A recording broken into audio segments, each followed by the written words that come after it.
फिर उसे मिटा भी दिया। और यही वो सबसे बड़ा सवाल है जो इस पूरी कहानी की बुनियाद है। सोचने वाली बात यह है कि एक ऐसा तानाशाह जिसे सत्ता तक पहुंचाने में कथित तौर पर एक सुपर पावर का हाथ था, आखिर दशकों बाद उसी सुपर पावर ने उसे खत्म कैसे कर दिया? तो चलिए इस उलझी हुई कहानी को परत दर परत खोलते हैं। तो हमारा ये सफर इन 5 हिस्सों से होकर गुजरेगा। आग में तपा एक राष्ट्र, सद्दाम का सत्ता तक पहुंचना, महत्वाकांक्षा के युद्ध, सुपर पावर की चाल और आखिर में एक तानाशाह का अंत, एक राष्ट्र की बर्बादी।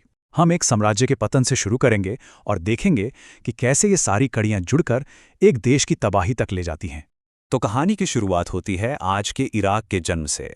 एक ऐसा देश जो एक बहुत बड़े साम्राज्य के मलबे पर खड़ा किया गया था, और कह सकते हैं यही कमजोर बुनियाद वजह बनी दशकों तक चलने वाली सियासी उथल-पुथल की। देखिए, सिर्फ 40 सालों के अंदर इराक ने क्या-क्या नहीं देखा।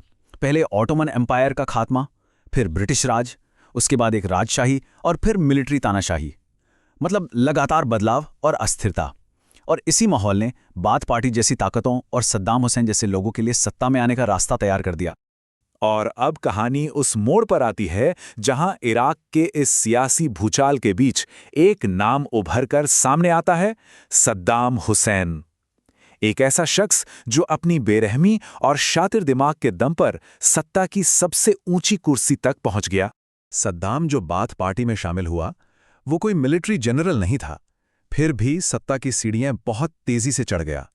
अब हमारे सूत्र ये दावा करते हैं कि उसे आगे बढ़ाने में कथित तौर पर अमेरिकन इंटेलिजेंस एजेंसी CIA का हाथ था, ताकि उस वक्त के सोवियत समर्थक राष्ट्रपति को रोका जा सके। और जैसे ही वो वाइस प्रेसिडेंट बना, उसने इंटेलिजेंस को अपने काबू में कर लिया और अपने रास्ते में आने वाले हर किसी को हटाना शुरू कर दिया। उसका खौफ इतना बढ़ गया था कि वो प्रेसिडेंट से भी ज्यादा ताकतवर हो गया था। और फिर साल 1979 में वो हुआ जिसका सबको डर था। सद्दाम ने बंदूक की नोक पर प्रेसिडेंट से इस्तीफा लिखवा लिया और इराक पर अपना पूरा कंट्रोल कर लिया। बस यहीं से वो आधिकारिक तौर पर इराक का तानाशाह बन गया। अब सत्ता हाथ में आते ही सद्दाम की महत्वाकांक्षा आसमान छूने लगी। वो खुद को पूरे अरब वर्ल्ड का सबसे बड़ा लीडर बनाना चाहता था, और इसी जिद ने 2 बहुत ही भयानक युद्धों को जन्म दिया। देखिए, पहला युद्ध उसने ईरान के खिलाफ छेड़ा। मकसद था अरब दुनिया का बॉस बनना। ये लड़ाई 8 साल चली, जिसमें सोर्स के मुताबिक करीब 20 लाख जानें गईं और इराक की इकोनॉमी पूरी तरह तबाह हो गई। नतीजा 0। और दूसरा युद्ध था कुवैत पर हमला, जिसका सीधा सीधा मकसद था पैसा और तेल। और इस एक कदम ने सद्दाम को पूरी दुनिया के सामने लाकर खड़ा कर दिया। $80 बिलियन। जरा सोचिए, ईरान के साथ 8 साल की जंग के बाद इराक पर इतना बड़ा कर्ज था, और ये पैसा उसे कुवैत को देना था। यही वो कर्ज था जो अगले बड़े टकराव की असली वजह बना। मामला तब और बिगड़ गया जब सद्दाम ने कुवैत पर इल्जाम लगाया कि वो सिर्फ अपना कर्ज ही नहीं मांग रहा, बल्कि स्लैंट ड्रिलिंग करके, मतलब टेढ़ी ड्रिलिंग करके इराक के हिस्से का तेल भी चुरा रहा है। बस इस इल्जाम ने आग में घी का काम किया।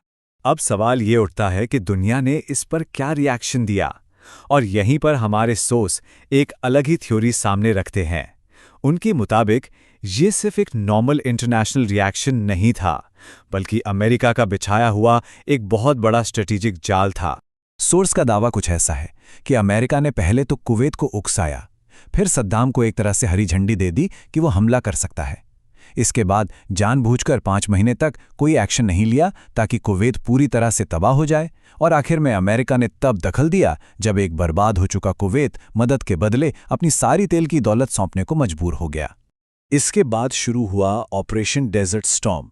30 देशों की फौजों ने मिलकर इराकी आर्मी को कुवैत से तो बाहर निकाल दिया, लेकिन सद्दाम हुसैन को सत्ता में ही छोड़ दिया गया। सोर्स के मुताबिक ऐसा इसलिए किया गया ताकि वो ईरान के खिलाफ एक बैलेंस बनाकर रखे। और इसी जंग में सद्दाम को एक और जोर का झटका लगा। उसने अपने 140 सबसे एडवांस्ड फाइटर जेट्स को बचाने के लिए ईरान भेज दिया था, लेकिन जंग खत्म होने के बाद ईरान ने उन्हें लौटाने से साफ मना कर दिया। ईरान ने कथित तौर पर कहा, तुमने हम पर जो 8 साल की जंग थोपी थी, उसके हर्जाने में हम तुम्हारे ये जेट्स रख रहे हैं। मतलब सद्दाम ने अपनी सबसे कीमती मिलिट्री ताकत भी गंवा दी। इसके बाद अगले करीब 10 साल तक इराक पर बहुत सख्त इंटरनेशनल पाबंदियां लगी रहीं। देश बिल्कुल कमज़ोर और दुनिया से अलग थलग पड़ गया। और अब हम इस कहानी के आखिरी चैप्टर पर पहुंचते हैं, साल 2003 का हमला, एक ऐसा हमला जिसने सिर्फ सद्दाम की हुकूमत ही नहीं बल्कि पूरे इराक को बर्बाद करके रख दिया। इस हमले की ऑफिशियल वजह ये बताई गई कि सद्दाम के पास वेपन्स ऑफ मास डिस्ट्रक्शन यानी WMDs हैं, बड़े पैमाने पर तबाही मचाने वाले हथियार। लेकिन सोर्स इस बात पर जोर देता है कि सालों तक ढूंढने के बाद भी ऐसा कोई हथियार वहां कभी नहीं मिले। लगभग 8 महीने की लड़ाई के बाद दिसंबर 2003 में सद्दाम हुसैन पकड़ा गया, जमीन के नीचे बनी एक छोटी सी सुरंग में छिपा हुआ। ये एक ताकतवर तानाशाह का बहुत ही अपमानजनक अंत था। फिर सद्दाम पर दुजैल नरसंहार का केस चला। इल्जाम था 148 लोगों की हत्या का, जिनमें ज्यादातर शिया और कुर्द थे। अब सोर्स इस बात की तरफ इशारा करता है कि जो 5 जजों की बेंच थी उसमें 3 शिया और 2 कुर्द जज थे। सोर्स के मुताबिक ये इस बात का सबूत था कि एक सुन्नी तानाशाह के खिलाफ ये पूरा मुकदमा पक्षपाती था। और आखिर में 30 दिसंबर 2006 को सद्दाम हुसैन को फांसी दे दी गई। और सोर्स इस बात पर खास जोर देता है कि फांसी के लिए जानबूझकर मुसलमानों के त्योहार ईद का दिन चुना गया था, जो कि एक बेहद भड़काने वाला कदम माना गया। सद्दाम तो चला गया, लेकिन इराक की असली बर्बादी की कहानी तो अब शुरू हुई थी। सोर्स के मुताबिक अमेरिकी कब्जे के दौरान कथित तौर पर 60,000 महिलाओं का बलात्कार हुआ। यही नहीं, ये भी दावा किया जाता है कि इस दौरान करीब 10 लाख इराकी मारे गए और करीब 80 लाख लोग अपने ही देश में बेघर हो गए। ये आंकड़े दिखाते हैं कि जंग के बाद इराक एक देश के तौर पर किस कदर टूट चुका था। तो ये पूरी कहानी देखने के बाद हमारा सोर्स एक आखिरी सवाल छोड़ जाता है। 100 साल के इस खूनी खेल में, जिसमें बड़े बड़े साम्राज्य थे, तानाशाह थे और सुपर पावर्स का दखल था, इस सब की असली कीमत आखिर किसने चुकाई? हुक्मरानों ने, सुपर पावर्स ने, या फिर इराक के आम लोगों ने? के लिए चैनल को सब्सक्राइब करें।